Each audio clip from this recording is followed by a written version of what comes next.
Hello guys and welcome back to my channel Interview with Bunny, and we are back with another video on our system designing fundamental playlist, and the topic that we will be discussing today is again database, but this time we will be discussing about the performance of the database.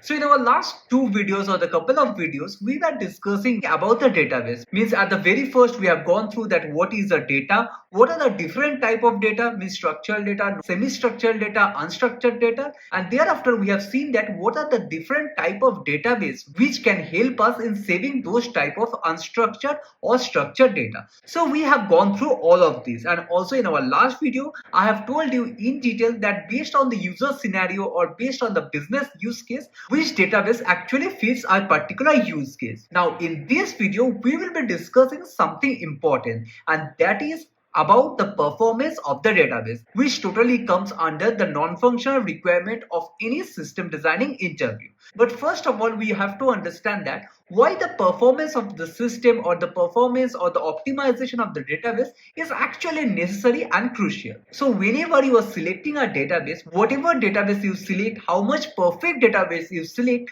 after some time, if your business grow at a huge scale, you will get to know that the querying of the database or retrieving of the data in your database is actually taking a lot of time, and at that time only you have to think about the scaling of the database, and you have to think of improving the performance of the database. So in this video we will see in detail step by step that what will be the logical way of scaling your database, or what is the logical way of how you can optimize so that it doesn't become a bottleneck for your business. So let's take an example. You have created a simple service that is nothing but a user onboarding service. And obviously, since this is a user onboarding service, so we need to save the data of the user into some database. So here we will be having our first database, which can be any database, like for example, the Postgres or the MySQL solution. So I have already told you in detail in my last video that what are the different scenarios and what are the different use cases on which you should select a particular database. So let's take an example. This is your user database, and this is nothing but a simple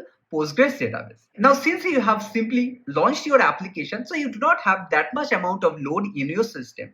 So for example, you are getting 100 requests per second, means 100 users are trying to log into your application per second. So that is quite a nominal traffic that you are getting at the very starting phase of the business. So with 100 requests per second for the data manipulation or for the login purpose, this system is working flawlessly. There is no lag, there is no problem, and all your customer is very much happy. But let's say after a few days you have scaled massively, means your business have flourished a lot, and there are a lot of requests that are coming from the user, means there are a lot of onboarding that is happening, and your request increase from 100 requests per second to 1000 requests per second. So on the next phase of your development, at that time you are getting 1000 requests per second, and when your system is facing 1000 requests per second, you will see that there is a small lag that is happening in your user onboarding service, because here you have used a simple database, that is a Postgres database with default settings. So there's no settings,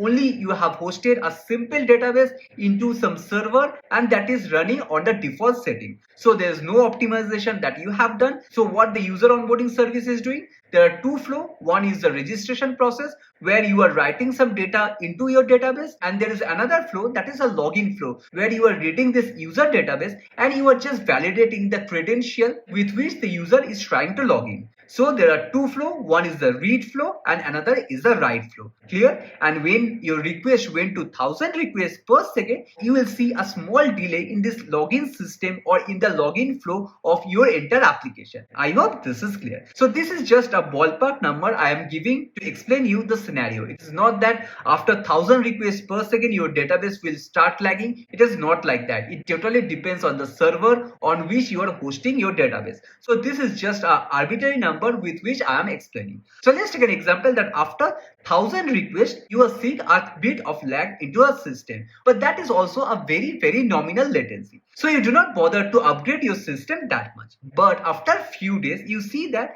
your request on this user database is increasing day by day. Right now it is 1500 requests per second, and here at this point you will see that the user onboarding service is actually taking a lot of time to onboard a user, means the registration process is very slow, as well as whenever a user user is trying to log into your system, you will see that it will take a lot of time for the user authentication. So here at this point, your customer will be very unhappy with your application and they will start raising complaint against your service. So at this point, you will start thinking that how we can optimize this service. And the very first way by which you can optimize your service is by doing a query optimization. So the first way by which you can do an optimization is nothing but the query optimization. So this is one of the way by which you can enhance the performance of your system. So what is this query optimization? So as you know, whenever you are requesting some data, means you are fetching the data or you are inserting a data, at that time you are simply writing a SQL query. So there are a lot of ways by which you can actually optimize a SQL query. So the first approach by which you can enhance your system or you can optimize your system is by changing the way the syntax or the SQL query is written. So for example, at the very initial state of the development, what you did a select star from the user DB where the email ID is something XYZ, and whenever that query returns a complete row of data, then what you are doing, you are simply verifying the password for the user authentication. So that might be the initial way by which you have written down the query. But right now, since you have seen that the performance of the system is downgrading day by day, so you have decided to optimize the query. So what you did, instead of doing a select star, what you did, you just simply fetch the password from the database. So instead of doing a select star, you are just selecting a few of the fields from the database so that your query gets optimized. I hope that is clear. So this is also an example which I am telling. So obviously fetching a few number of columns is much more optimized than doing a select star. So that is the first way or the first level of optimization that you can do on the database. Now, even though after doing this query optimization, you will see that there is still some lag in your database. So maybe it will make your system a bit faster than usual, but you will see that once the request or the number of user is increasing day by day, you will see that just by upgrading the query or just by query optimization, this is not solving the problem that you are actually facing. So the next phase or the next way by which you can optimize the query is with the help of the indexing. So the next way of optimizing is nothing that is indexing of your database. Now let's first understand what this indexing means. So let's take an example. You are having a database with 1 million record over here. Means you have 1 million user in this user database. Now, whenever you are doing a select star or doing some query to validate a particular user, what you are doing a simple scan on this database to fetch the particular user. So for example, you want to fetch the user metadata from this user database. So for example, you are running a simple query like this to fetch the user metadata. So what you are doing, you are running a command like select name, profile image as well as the address from this user database where the email ID is something like this. So this is the query that you are running to get all the metadata of the user. Now, since here you have 1 million number of record or 1 million number of user in your database, you can easily understand that here to validate or to fetch the data of this particular user ID, what the database have to do, it have to scan this entire database to fetch this corresponding email ID, and then after, once it have found that row, it will return the data to the front end. Clear? So for getting the user data or user metadata, what we are doing a full table scan over here. And obviously, since you have a millions of record, doing an entire full scan on the table is not at all an optimized way of writing the query or fetching the data from the database.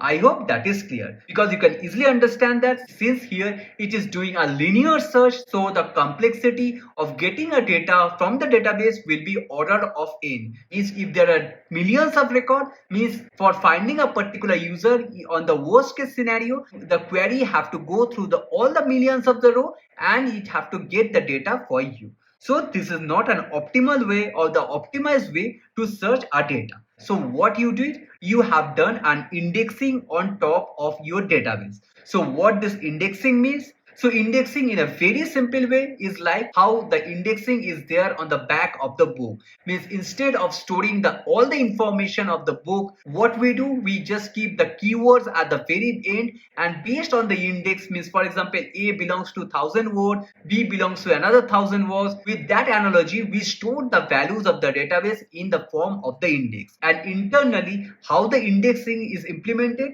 the indexing takes the help of the data structure that we call as a B tree. So what actually happens is, like for example, we have a B tree which have millions of rows of the database. Means for example, we have thousands of records. So on the first node, we will be having the index node of 1 to 1000. Then it will split the data into two nodes, like 1 to 500 in one node, another 500 1 to 1000 in another node. In this way, it will split the data into multiple halves so that it will be easy for us to scan the entire table. Now let's first understand how it will improve the scanning pattern.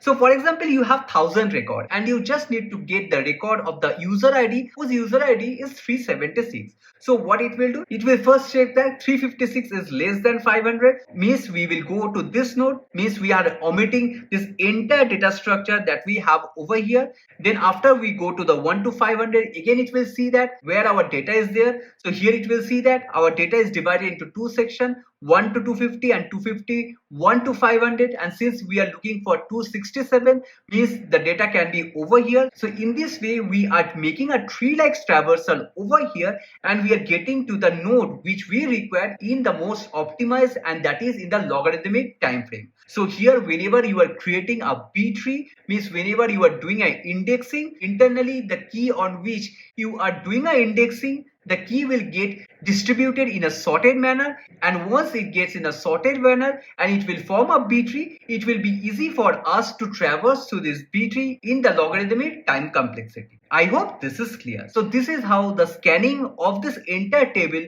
means scanning of this millions of record, get reduced to log of n. I hope this is clear. So if you think logically, what we are enhancing over here? So here we are enhancing the searching logic into our database.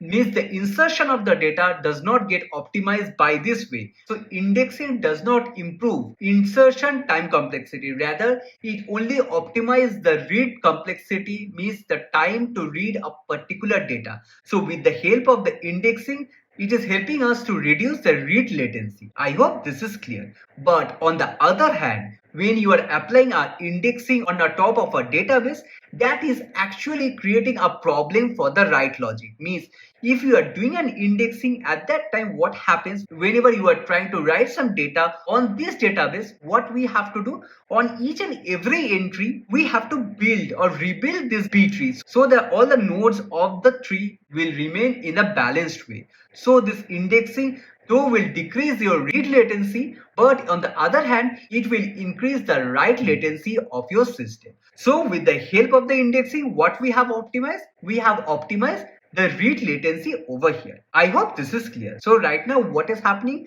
For 1800 requests per second, your database is working in more or less in a stable way. Means the fetching time of the user profile got optimized in a huge aspect, but still there is some latency on the write query. So somehow still there is a scope for enhancement. So let's take an example on the next time frame. What you are getting? You are getting 2000 requests per second, and you are seeing that again there is some bit of optimization that you have to do on your system, and this time you have to do this optimization of the write query. So what you do at the very initial stage to increase the processing power of this system, means to increase the capacity of this write query, you opted for a bigger machine. Means you are actually doing a vertical scaling of your system. So as I've already told you, this user database is nothing new. It is simply a database that is running on top of a server. And as you have already know in our past video, that there are two ways by which we can do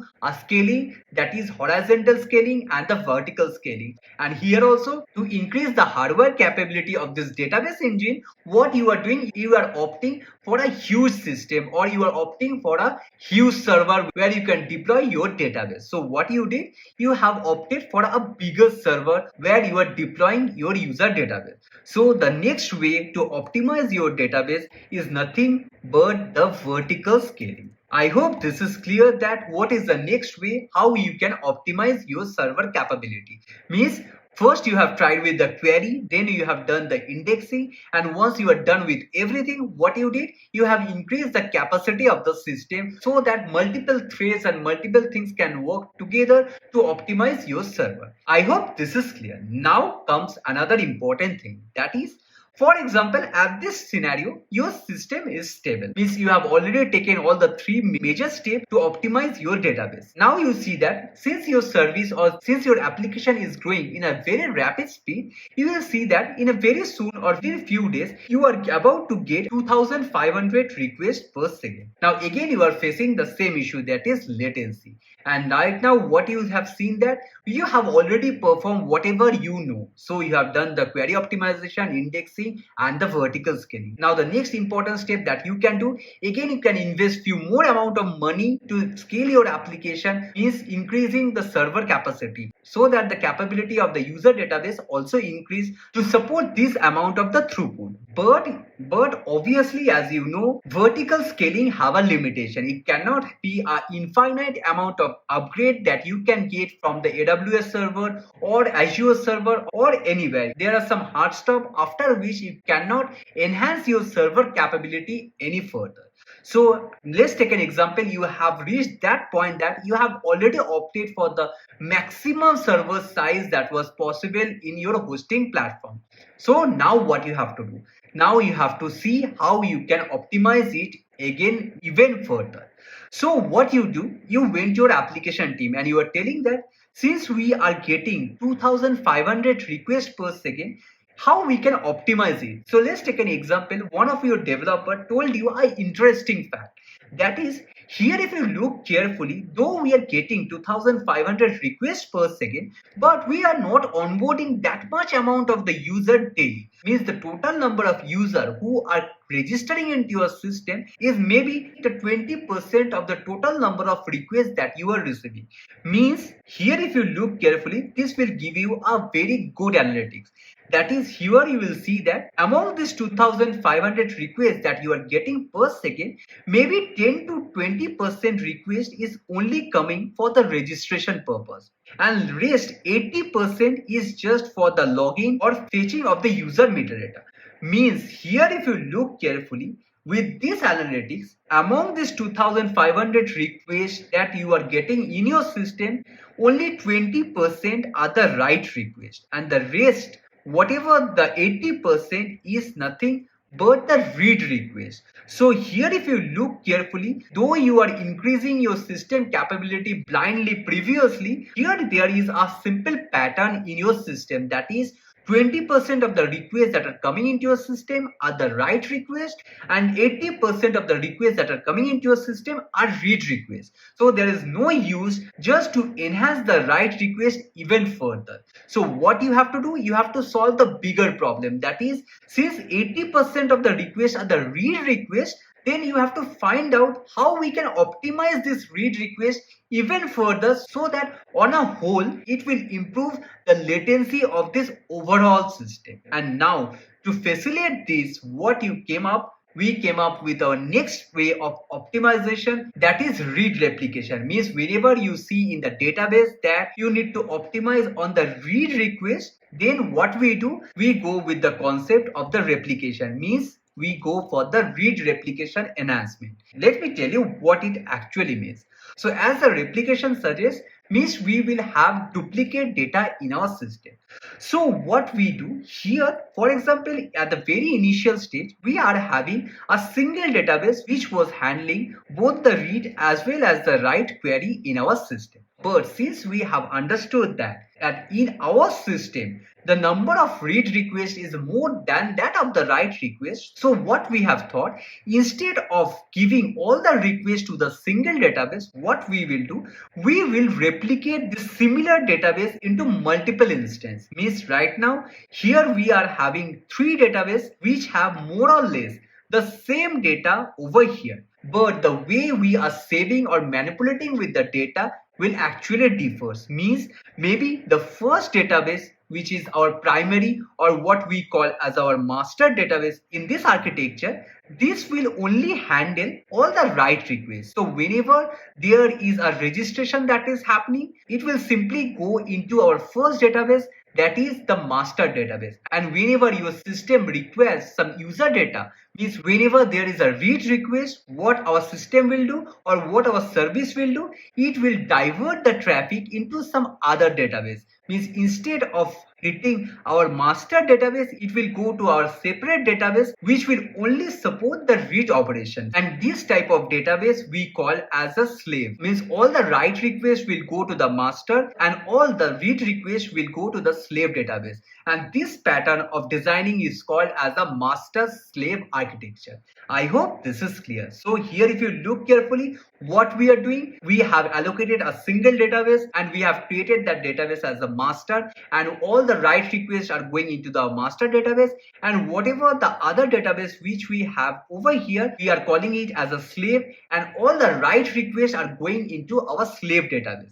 So let's take an example. A particular database support 1000 requests per second. Now what we are doing, we have allocated a database called as a master database which have a capacity of 1000 requests per second. Means right now our architecture will support 1000 write query on this single database. Clear? So this database is not bothered about the read query. But what the slave will do, all the slave will also have the same power, that is the 1000 requests per second is totally dedicated only for the read over here. Similarly, all this 1000 requests for the read is supported by this slave also. So here you will see that with this way of optimization or this way of improving, what we did, we have drastically improved our system. Means right now our entire service support 2000 read requests per second, and our system is also capable to support 1000 write requests per second. So I hope you are clear with right now.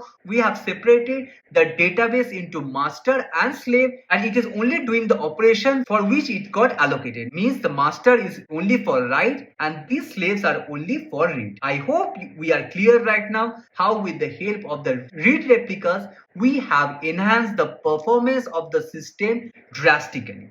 But there is still a small problem in this master slave pattern.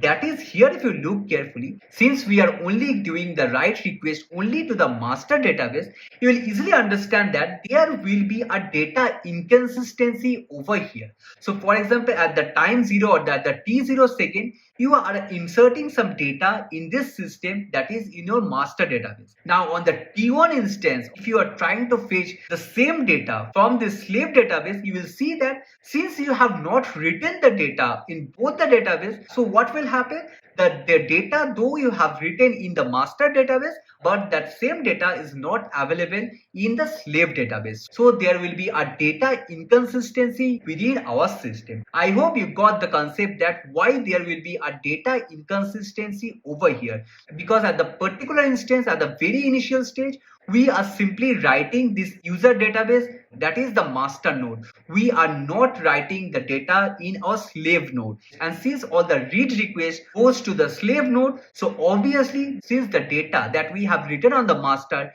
did not get copied to the slave node, so for those instances or for that timeline, the data is missing on this slave database. And this is what we call as a data inconsistency. But how we can achieve it? So in normal database, we already have this type of replication thing. Means whenever you are creating a master or slave architecture, there will be an internal process that will be transferring the data from the master to the slave node. Also, what you can do, you can also write some query on the application level. Means for example, you are writing a query to onboard a user. So what your query will do, you will first write the data in the master database, and post that you will also write the same data into your slave database, so that at the application level itself you are sure that the data is written on all the three databases that we have, means all the master as well as the slave. And this will improve the consistency problem, since you are damn sure that almost at the 0th instant the data is replicated on both the master as well as the slave.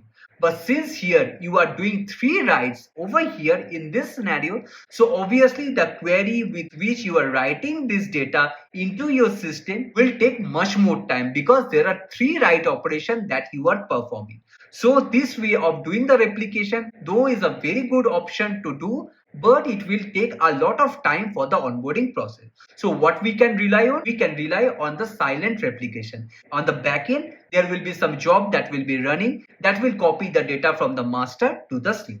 I hope this is clear. Now let's take an example, a bigger scenario. Means, for example, right now you have created an application that is in a global level. Means, for example, you are developing Facebook or Instagram or Amazon on that level, and maybe you are getting 5,000 requests per second on your user onboarding service. So right now here you can see the jump is quite high, and right now with this architecture also your system is not able to perform well. So what we have to do, we have to go with some more improvement in our system, and the next way to improve our system is with the help of the partitioning. So the fifth way by which we can optimize our database or improve our performance of the system is nothing but partitioning. So let's first understand what the partitioning is actually means.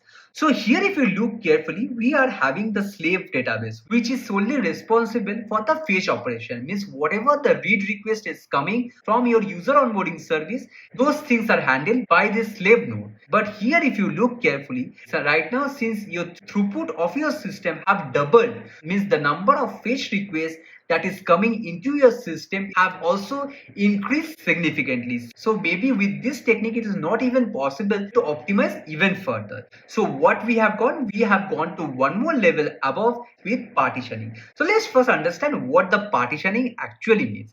So as the name suggests, partitioning means we are partitioning the data. So let's take an example. Here we have data from 1 to 1 million. Now what we are doing in the concept of the partitioning, what we are doing, instead of having all the slave database with this amount of data, we are actually splitting the data into partition. So here if you look carefully, what we did in the replication, we have copied entire table from the master into slave. Means if we have millions record in the master, we also have millions record in the slave.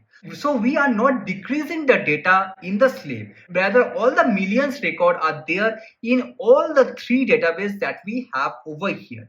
But in case of the partitioning, what we do, instead of copying the millions of records from the masters to slave, we do a logical splitting of the data. So for example, for 10 million record, what we will do, the first 1 million record will go to the first partition. Number 2, the second million, we are going with the second partition. So in this way, we are logically dividing the data into smaller chunks. So here if you understand, there's a lot of difference between the replication that we did and the partition we did. In partitioning, what we are doing, we are just keeping the data into separate chunks so that it decreases the searching operation in a significant way. Because earlier what we were doing, we were running the query on million record. Though we have B-tree, we have done indexing, but the amount of the data was quite huge. But with the help of the partitioning, what we did, we have reduced the data from each and every database. And thus with this logical concept of partitioning,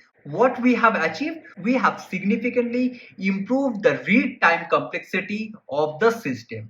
I hope this is clear. So what we are doing in partitioning, instead of keeping the same data in a single database, we are partitioning the data into different chunks. And all these different chunks will be saved in different databases, so that whenever you are doing a search operation, based on your partition key, the request will go to that database, and we are simply omitting the search scan on this partition, and which will significantly reduce the time complexity to search a particular data from the database. I hope this is clear that how with the help of the partitioning, we are significantly reducing the time complexity in our system when we are doing the search operation. I hope this is clear. Now, the most important thing over here is how do we partition the data. So there is no fixed rule how you should partition a data. Based on the use case, you have to take the call that how you should partition the data, and this totally depends on how you are writing the query or on what topic or what is the key by which you are trying to fetch the data. So for example, if you are trying to fetch the data by email id, what you can do, you can make a logical partitioning in an alphabetical way. So for example, all the email id that is there starting with A can be on word partition, all the email id that start with B will come into the second partition, and in this way. So based on the use case or based on the query that you are writing, the partition key also differs from each other and it differs from system to system. I hope this is clear. But remember this thing, if you have given a wrong partition, then it will increase the complexity of your system. Means at that time, instead of improvement, it will drastically degrade the performance of your system. So whenever you are choosing the partition key, first understand that what are the query that will be running on that database, what are the attribute on which you are running the where clause. Maybe it will be a single key or it can be a candidate key. So based on those aspects, you have to take the call that what is the partition key by which you will be logically segregating the data into different partition. I hope this is clear. And also it is not recommended for a particular table to have multiple partition and multiple indexing. So though indexing and the partitioning will give you an enhancement to your system, but do not overcomplicate your system by introducing too much partition key or too much indexing key, because that will downgrade the performance of your entire system. I hope this is clear that how this way of partitioning will help you to search the form a particular database in the most optimized and in the least amount of the time.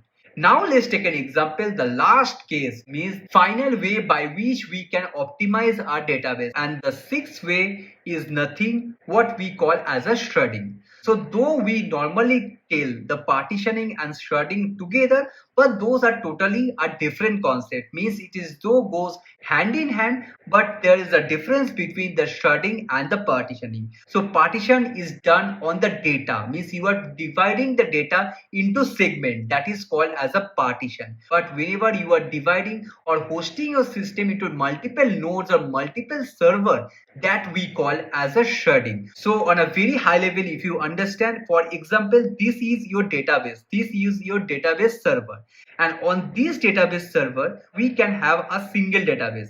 Also, a single database can have multiple partition, and all this partition can reside on this single server. So in this time here we are having multiple partition, but we are having a single shard. But it can happen that we have to enhance our system even more.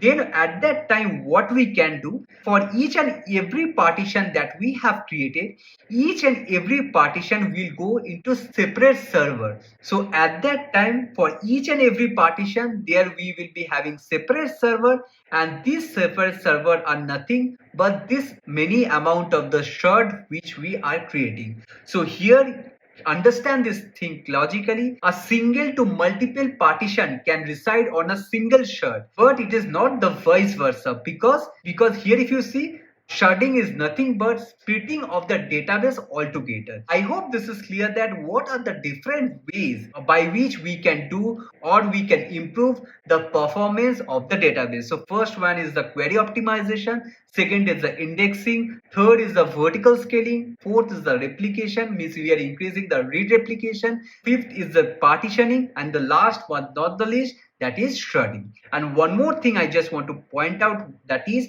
whenever you are introducing the replication, it is also giving one more added advantage, that is since the data is replicated into multiple database, means you are also increasing the availability of the database, also reducing the chance of data loss. Means for example, by anyhow if one of your slave database get deleted, you have multiple replication to it. So your second slave will also have the same set of data. Thus, with the help of this replication, you are increasing the availability of the data into multiple servers, which will reduce the chance of the data loss. I hope this is clear. Now, there is one more important concept by which we can optimize this data even further, and that is caching, which is another one of the most crucial way by which we can increase the performance of the database. So that is not the way by which we are increasing the performance of the database, but we are introducing some system by which we are reducing the load on our database. So that is a different concept, and that is why I will tell you how and why we need the caching in our next video. But before that, if you have liked this video, do not forget to like, share and subscribe to my channel and hit the bell icon so that you never miss an update from my channel and you are always ready for your next interview. So see you on our next video, where we will see in detail about our next concept, and that is called as caching. So see you on our next video. Thank you.